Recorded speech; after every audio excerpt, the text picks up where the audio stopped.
When I was in college, a friend came to me. We'd both been in this cult group together. Yeah. It was a Sinless Perfection Holiness group. Once you had received Christ, which we thought was you turned from your sins, you cleaned up your life, and then when you were ready, you would go forward and give your life to Christ, and you'd be saved.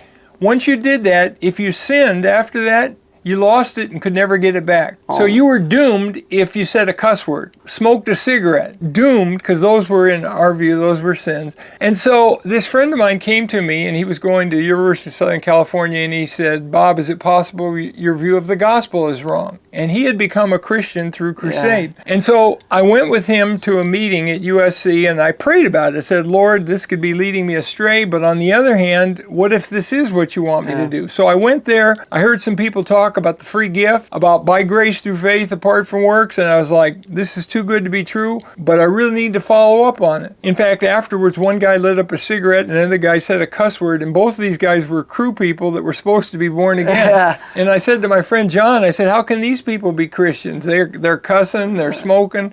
And he said, well, maybe there's growth in the Christian life. And I was like, whoa. So I went to my school, UC Irvine, and met with this guy. And for 5 one-hour sessions, he kept saying, by grace you've been saved through faith, that not of yourselves, it's the gift of God, not of works, that anyone should boast. And I would say, yes, but what about James 2? Well, he'd give a quick answer on that. And then he'd say, but whatever that means, it can't contradict, for by grace you've been saved through faith, that not of yourselves the gift of God. So then I'd say, what about Hebrews 6?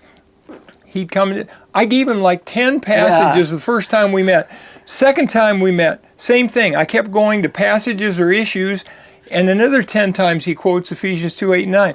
By the 5th time, I finally came to this conclusion. I don't know what all these other verses mean. He gave me some options. Maybe he's right on some of them. I'm not really convinced. But whatever they mean can't contradict Ephesians 2, 8, and 9.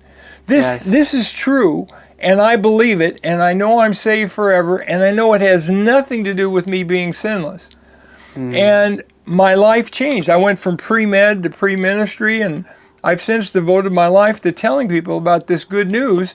And I had been taught in the cult, if you believed in once saved, always saved, well, you're going to be an alcoholic, you're going to be an immoral person, you're going to be living for the devil. And I found the opposite was true.